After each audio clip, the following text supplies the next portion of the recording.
Glória a Deus, a paz do Senhor a todos, tudo bem? Pastor Daniel Coelho, vosso servo, ministrando aqui mais uma aula. Vamos falar sobre a gloriosa esperança do apóstolo, lição de número 13, da nossa querida Escola Bíblica Dominical. Conto com o seu apoio, com a sua participação. Você que está assistindo ao vivo, deixe seu comentário, a sua dica, a sua observação, em nome de Jesus. Amém? Espero que o som esteja bom. Vamos ministrar a gloriosa lição, a gloriosa palavra do nosso Deus. Um abraço para Stephanie Santos, Stephanie Dias, Leandro, Evandro, todos os irmãos aí, Admes, lição de número 13, a gloriosa esperança do apóstolo. Estamos chegando ao final de mais um trimestre, 3 meses ministrando a gloriosa palavra do nosso Deus, compartilhando com os irmãos. Deixo aqui o meu sincero agradecimento, apoio que vocês têm dado, compartilhando, comentando, assistindo. Sei que nesse mundo virtual, rápido, dinâmico, é difícil a pessoa ficar 40 minutos, 20 minutos assistindo uma aula no celular. E vocês têm sido generosos para conosco, assistindo, compartilhando, comentando em nome de Jesus. O texto áureo desta lição, eu gosto de chamar o texto ouro, nos fala assim: mas nós, que somos do dia, sejamos sóbrios, vestimos da couraça da fé e do amor, e tendo por capacete a esperança da salvação. 1 Tessalonicenses, capítulo 5, versículo de número 8. Oh, gloriosa esperança! A verdade prática, o que nós precisamos colocar em prática, irmã Eudismara, Deus te abençoe, obrigado pelo apoio de sempre. A verdade prática nos diz assim: a esperança gloriosa da volta de Jesus traz sobriedade para as nossas vidas e disposição para exercer a fé e o amor em esperança. Quando o crente tem essa gloriosa esperança, ele trabalha com convicção, com força, com ânimo, porque ele sabe que o seu trabalho não é vão, porque a coroa, a medalha, o prêmio não é terrestre, é a volta gloriosa do nosso Senhor e Salvador Jesus Cristo. Essa é a esperança. Meu amado, ponto central, a linha desta aula que eu quero que você grave no seu coração é essa: a volta do Senhor é a gloriosa esperança dos cristãos. A gloriosa esperança da igreja não é a casa nova, o carro novo, o sonho da viagem, não. É a gloriosa volta de Cristo Jesus. Os objetivos específicos desta aula são 3. Primeiro, ressaltar a consciência de Paulo diante da morte. Apresentar a doutrina bíblica de Paulo sobre a volta do Senhor. E terceiro ponto, expor sobre os tempos e as estações até a volta do Senhor Jesus. A última lição deste trimestre nos mostra que não podemos perder a esperança do céu em meio ao sofrimento e tribulações nessa terra. Nada pode tirar dos nossos corações a gloriosa esperança. Tem um hino que eu amo, da Eixo, que diz: até tocar o céu. Enquanto esse dia não chega, vamos continuar orando, vigiando, perseverando, amando, cuidando uns dos outros. O primeiro tópico dessa lição nos diz assim: a consciência de Paulo diante da morte. Primeiro ponto do primeiro tópico: uma morte como oferta de sacrifício. porque eu já estou sendo oferecido por aspersão de sacrifício, e o tempo da minha partida está próximo. 2 Timóteo 4,6. O Espírito Santo que guiava o apóstolo Paulo em tudo o fez sentir que o tempo da sua partida estava próximo. O apóstolo viu o seu martírio iminente como uma oferta apresentada sobre o altar de sacrifício. Olha que coisa gloriosa.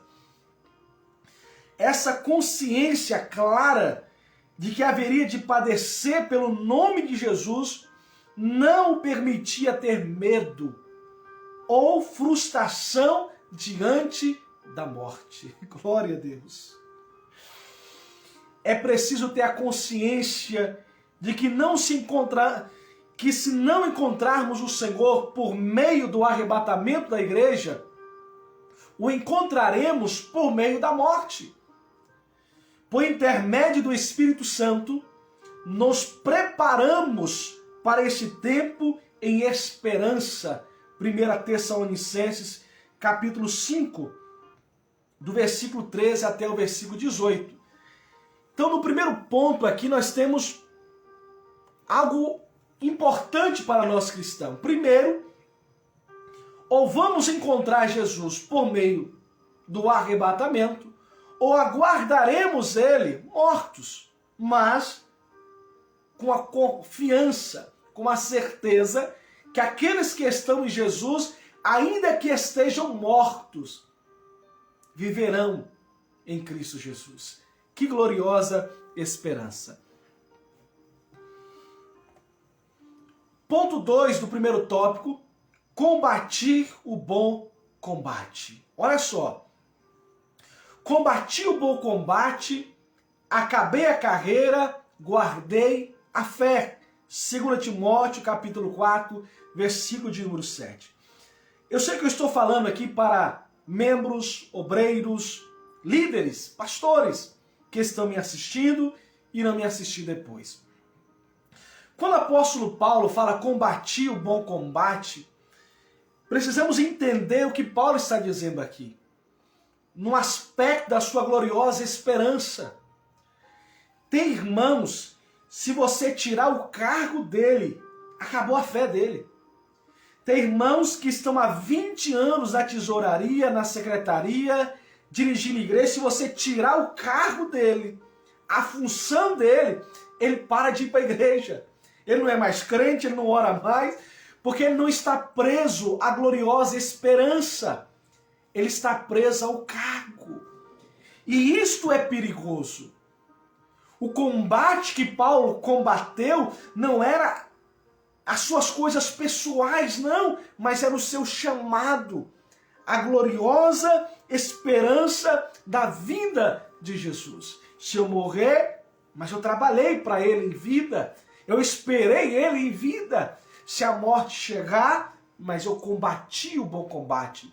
Eu não estava parado enquanto estava vivo. Eu não estava dormindo enquanto estava vivo. Enquanto eu estive vivo, eu batalhei por Cristo, a obra de Cristo.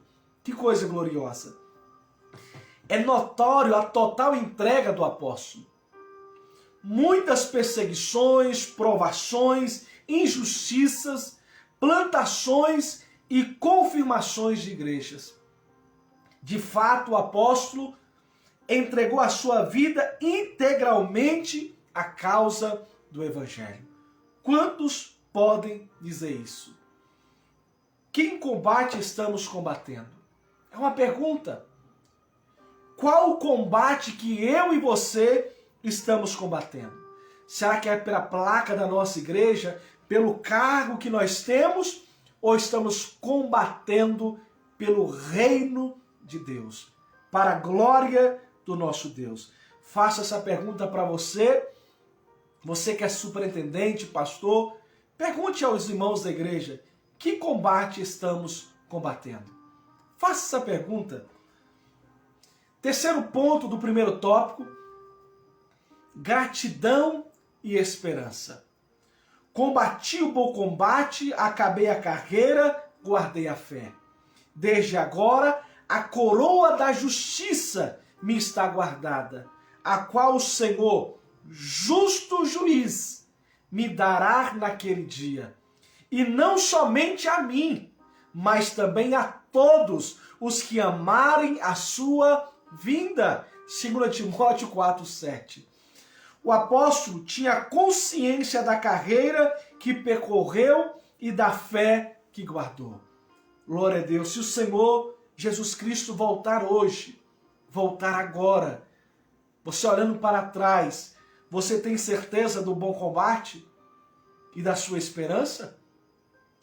Além de combater o bom combate, o apóstolo acabou a carreira e guardou a fé. Mais importante do que começar é a forma como terminaremos a carreira. Começou bem e terminou mal. Não. Ele começou o bom combate e quando ele terminou o bom combate, ele fala: guardei a fé. Não estou abrindo igrejas, mas estou guardando a fé. Parei de tomar surras e açoites, naufrágios, perseguições, mas eu guardei a fé. A fé está guardada. Quando você, pastor, deixar de pastorear, vai continuar com a fé? Quando você não for mais superintendente da escola dominical, não for mais professor, quando você não exercer mais o cargo de diácono, quando você não tiver mais oportunidade de cantar na igreja, você vai guardar a fé?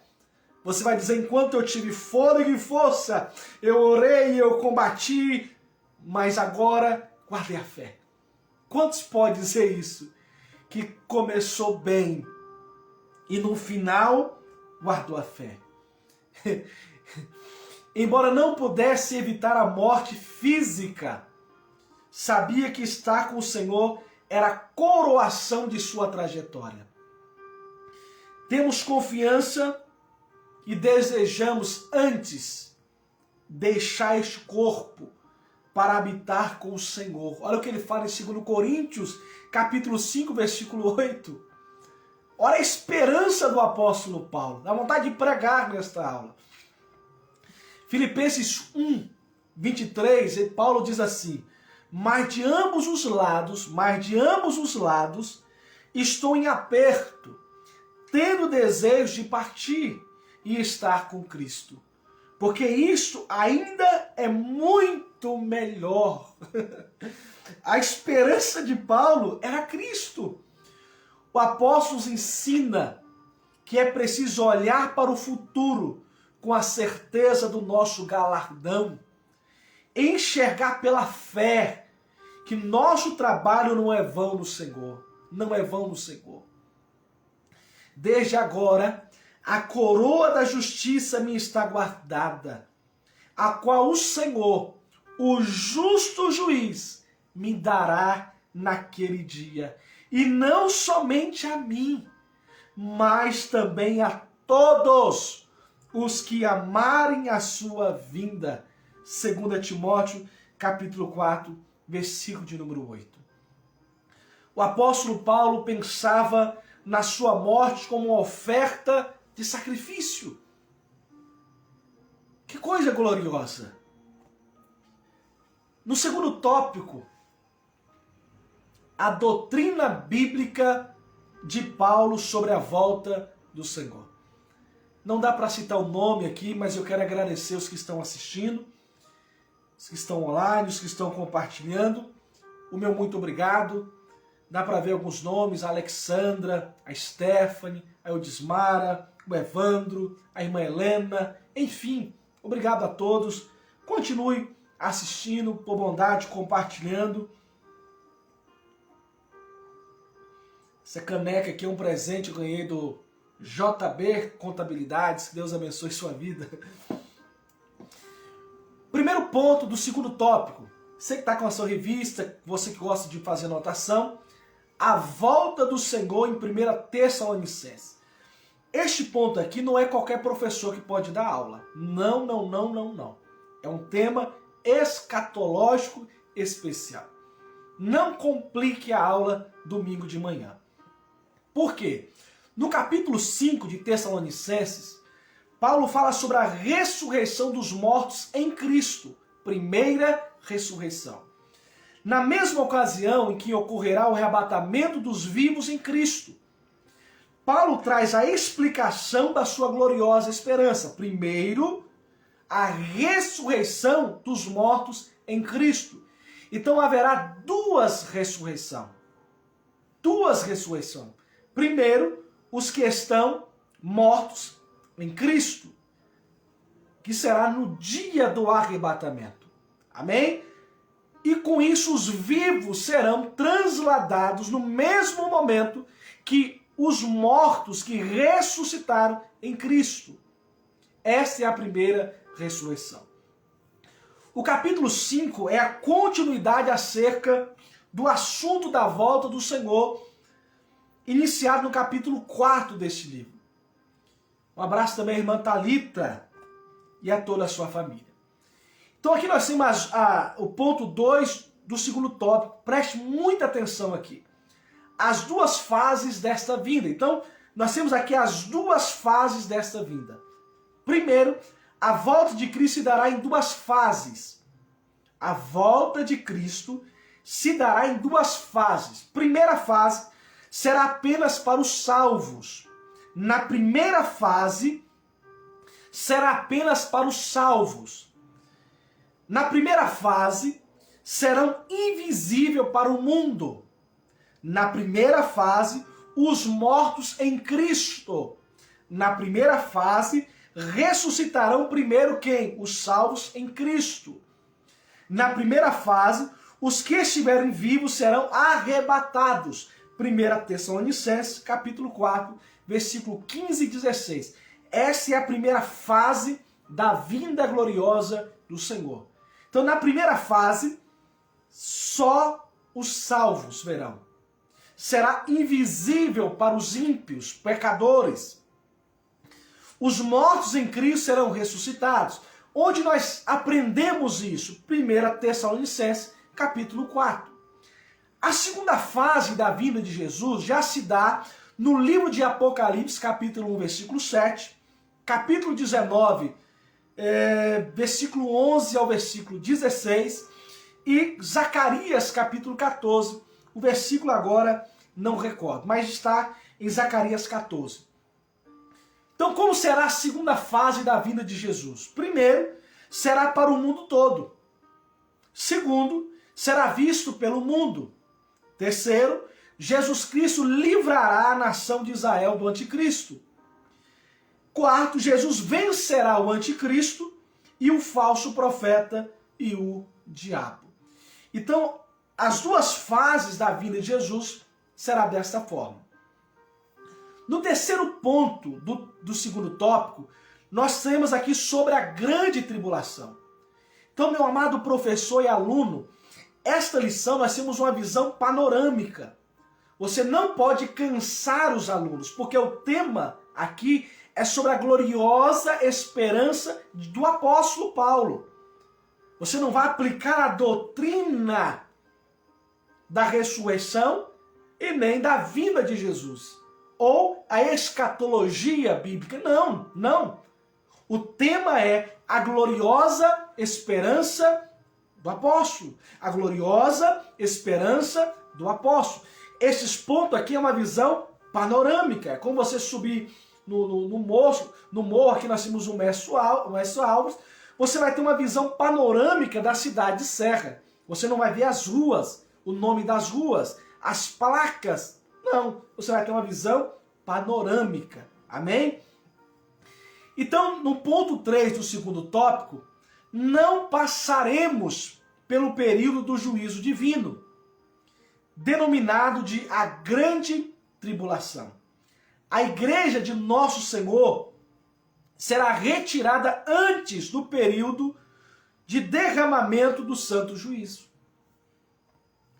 Quando o anticristo instalar o seu governo mundial, não estaremos mais aqui.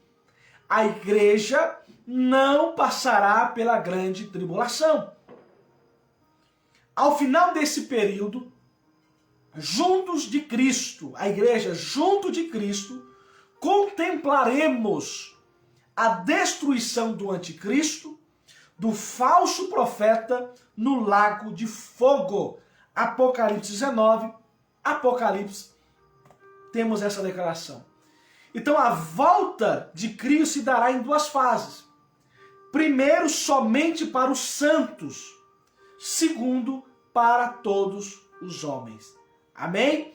Então, no segundo tópico aqui, você que é superintendente, você que é professor, você que é aluno, não torne a aula cansativa. Muita informação fora do tema perde o foco. O foco da aula é a gloriosa esperança do apóstolo.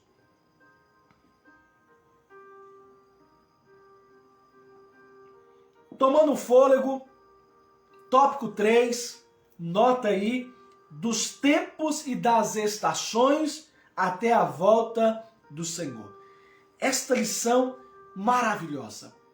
Das 13 lições que nós estudamos, que eu ensinei aqui, essa é a terceira que eu mais gosto. A primeira é a lição de número 10, que para mim foi a melhor lição deste ano. Lógico, cada um tem uma opinião diferente. Vamos lá, o primeiro ponto do terceiro tópico, uma atenção à expressão dos tempos e das estações. Vamos lá. Nós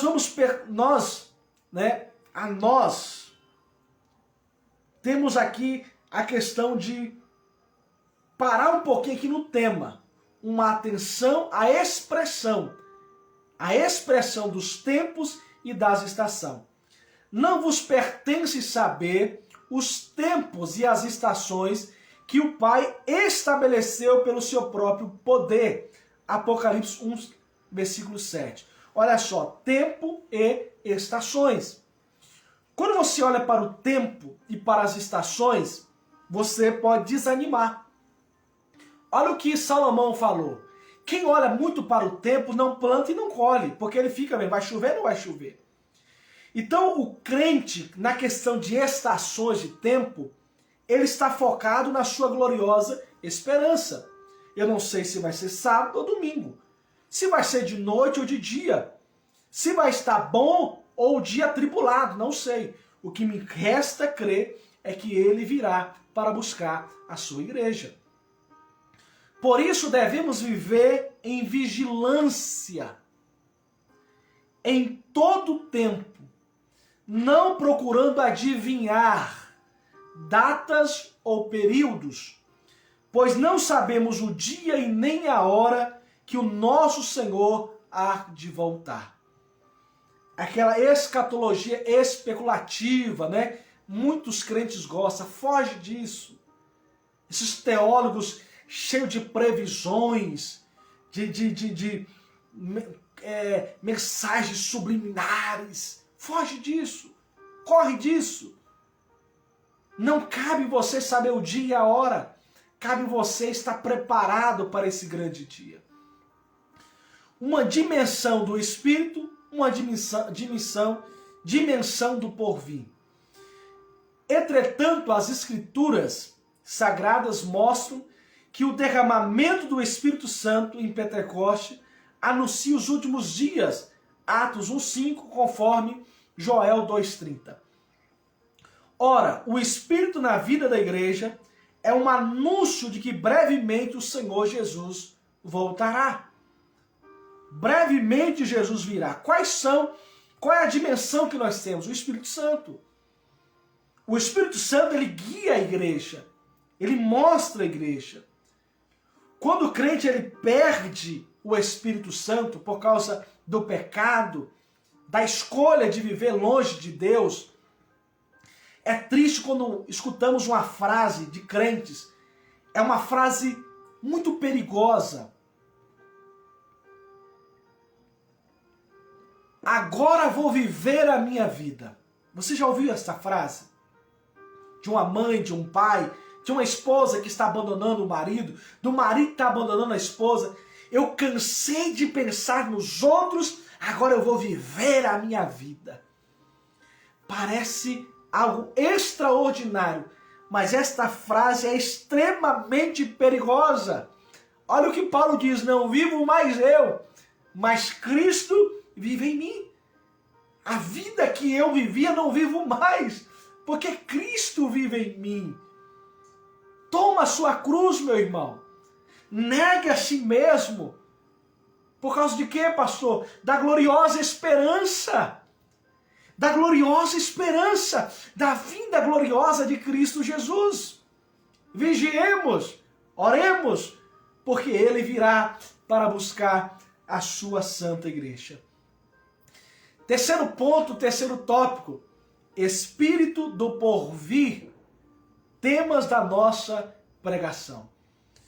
Como pentecostais clássicos, a promessa do batismo no Espírito Santo, com evidência de falar em línguas, deve estar em nossos lábios. Preguemos sobre isso. Estimulemos a igreja a buscar a promessa do batismo, o Espírito Santo. Anuncie: Jesus breve vem. Jesus breve voltará. A mensagem pentecostal não é ser vista pulando, gritando ou carregando banco nas costas. Não. A mensagem pentecostal traz consigo o poder do Espírito e a esperança no porvir. Ele virá.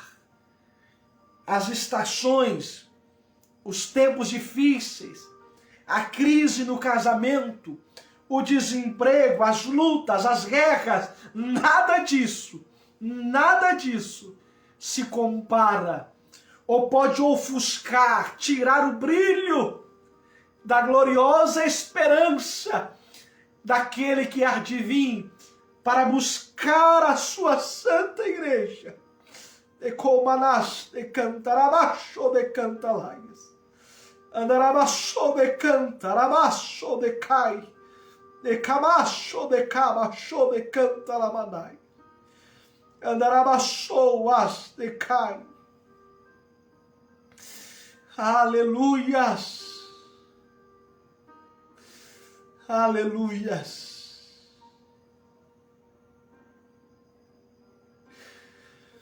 Ele virá.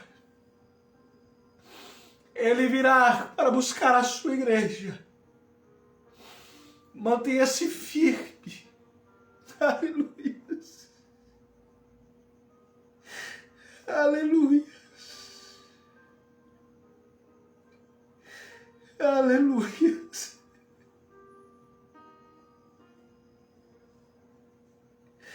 Aleluias. Ele virá. Oh, aleluias. De cabacho, de cantalabaixo, de cantalaias.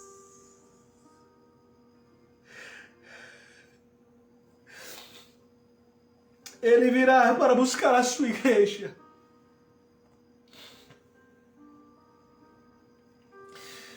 Mantenha-se firme. Mantenha-se no alvo. Ele virá para buscar a sua igreja. Conclusão. 3 pontos dessa conclusão. Aleluia.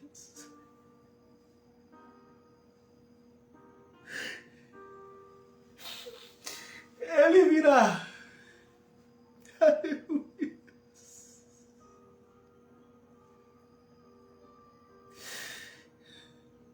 Aleluia, ele virá. De cabacho, de cantalabanai.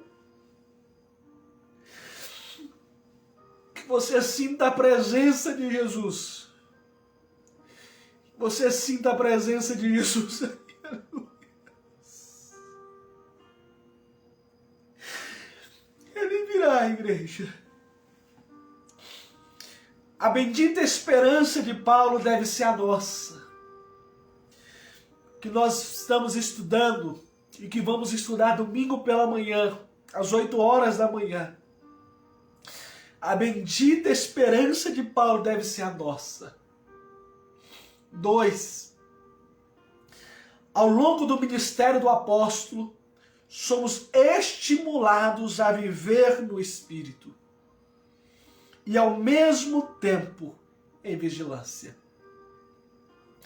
preparando-nos para o encontro com o nosso Senhor, que vivamos no Espírito, aguardando a bendita esperança. 3. O Senhor Jesus pode voltar a qualquer momento para arrebatar a sua noiva. Andemos, pois, em espírito. Andemos, pois, em espírito. Glória a Deus. Mais uma aula, mais um trimestre que Deus tem nos abençoado. Somos abençoados, somos agraciados com a gloriosa esperança. Meu conselho, como sempre, leia a Bíblia todos os dias. Ore todos os dias. Semana que vem, se Deus permitir, estarei ministrando esta lição: a supremacia das Escrituras, a inspiração inerrante e infalível palavra de Deus. Muito obrigado. Um Feliz Natal a todos. A você que não gosta do Natal, um Feliz Natal. Jesus nasceu. Nós não comemoramos o 25 de dezembro, pois nós não sabemos a data do nascimento de Jesus. Mas, pastor Daniel, por que devemos comemorar o Natal? Porque não sabemos a data que Jesus nasceu. Mas sabemos que a maioria comemora o nascimento de Jesus no dia 25 de dezembro. 2. Porque sabemos que Jesus é eterno. Ele nunca teve um princípio e ele nunca terá um fim. A Bíblia diz que ele é o alfa e o ômega.